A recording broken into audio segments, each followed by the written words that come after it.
Greetings, ladies and gentlemen. My name is Kajira. I am the Silver Dragon Gamer.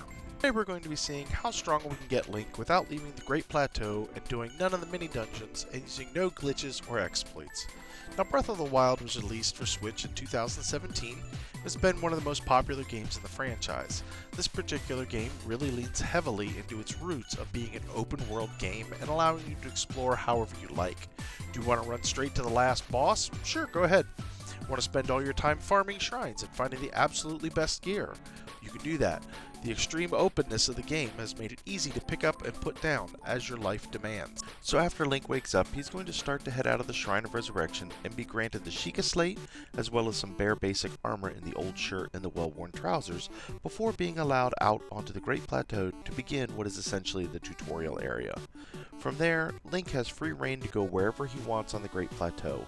Because of this openness, we're going to be doing things a bit differently than the other Zelda games. Other than the shirt, trousers, and slate, all the gear can be gotten in pretty much whatever order you want, so I'm just going to show you the locations of the best gear and explain a bit about how to get each one. So without too much further ado, let's get into this. On the screen, you will see a breakdown of the order in which I will be covering the various items you can get on the Great Plateau. I will be including a chapter guide in the description below so you can jump ahead or back to whatever category you feel like you need most at the time. The first thing we're going to go over is the Shikica Tower and the location of each of the 4 shrines. With the activation of the tower and the 4 shrines, it will allow quick travel around the plateau. This might not be really useful to gather gear, but it will make it easier to open the shrines when it comes time to do them and move off the plateau to continue the game. The tower is located in the northeast corner of the map, and it unlocks the map and the teleportation ability of the Shikica Slate. There is quite a bit of a cutscene, but it is definitely needed to set up the story for what's going on in the world, and so you can start to learn why you're here and what your purpose is. The first shrine we're going to unlock is the Omen Owl Shrine that contains the Magnesis rune.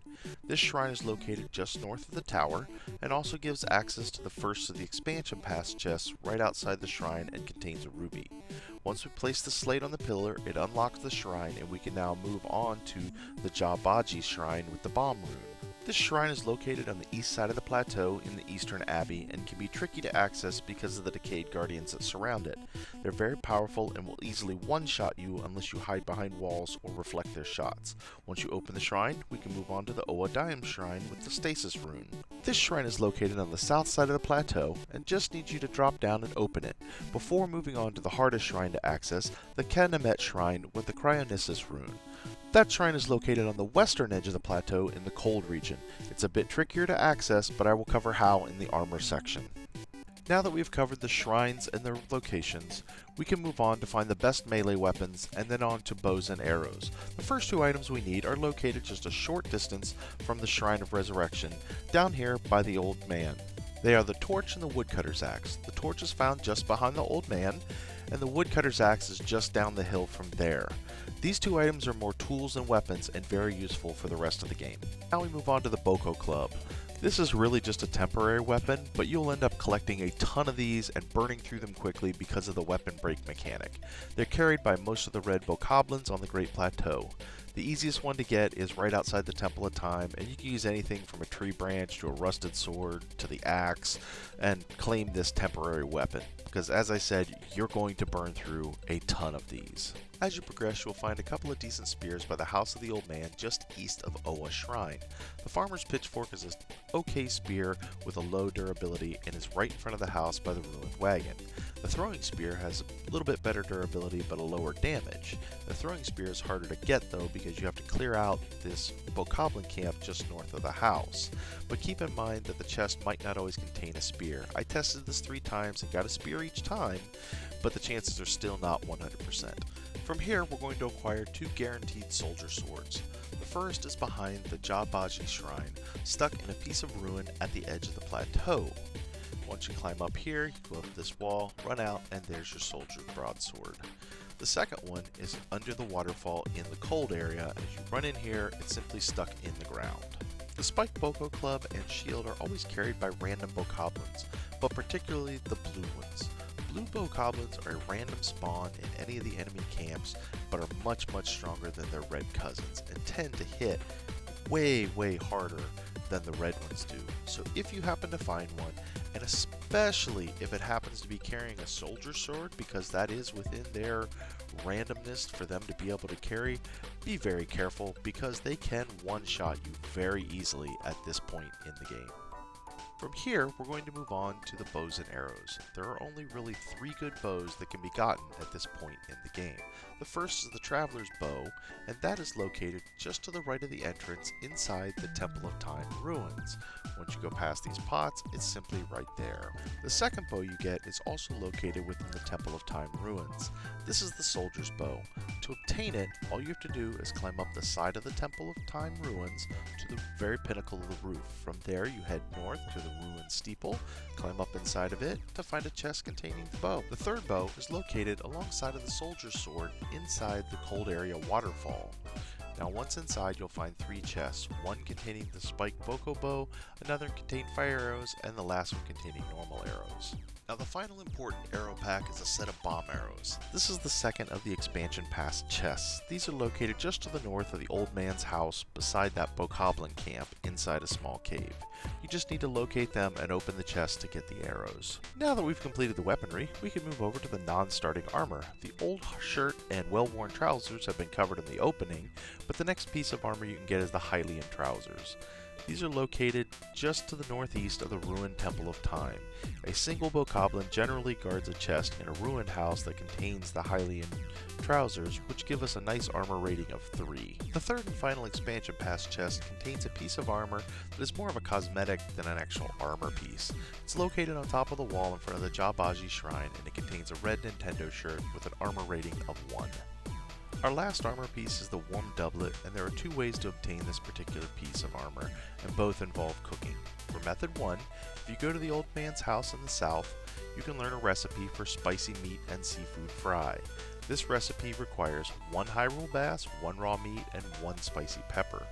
You just need to cook them up, and after you do, talk to the old man by his house, and he will offer you the warm doublet as a reward for making his meal. 2, you just need to cook a meal of any kind that includes spicy peppers to give you cold protection. I have found that the best one for this is to use 2 of any cookable item, apples being the easiest to use and get, and 3 spicy peppers. This particular version will give you 11 minutes of cold resistance, which is way more than enough time to explore the cold region and do what you need in there. After you eat this meal, you can head into the cold area and run straight to the top of Mount Hilia following your map. The old man will be waiting for you there and will instruct you on the use of the slate to place waypoints, and will then reward you for running all this way with no protection with the warm doublet, which has an armor rating of 1. With all these items found, there's just one more thing to go over, and those are Cororox. There are 18 of them located on the Great Plateau, but only 10 can be reached without access to the rune powers. The ones circled in red on the map are the ones we can reach and are numbered as I show you a quick rundown of how to unlock each and every one of them.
And with those Cororox found, we can begin to go over our final wrap-up on what all we have acquired on the Great Plateau with no shrines and no glitching.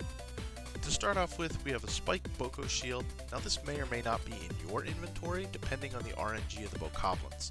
3 regular boko shields from the various bokoblins around the plateau, a traveler's bow, a soldier's bow, a spiked boko bow, and a regular boko bow. Now I did find a random traveler's bow on a bokoblin, so again, your findings could be a bit different in that last slot, or you could get lucky and have multiple traveler's bows in those slots. Next we have arrows, fire arrows, and bomb arrows. Your amounts may vary as well, because again, it's kind of an RNG item.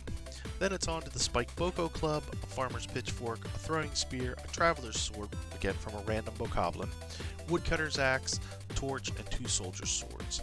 You might have more Soldier's Swords if you got lucky in your RNG and some of the bokoblins happen to have them, but again, I only have 2. For armor, we have the Old Shirt, Well-Worn Trousers, Hilian Trousers, Nintendo Shirt, and Warm Dublet. And last but not least, we have the 10 Cororox Seeds.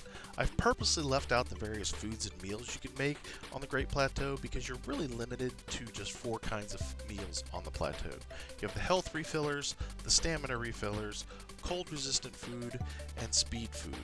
The stamina food is made with stamella mushrooms, the cold resist is made with spicy peppers, and the speed foods are made with mushrooms. And with that, we're able to wrap up Breath of the Wild.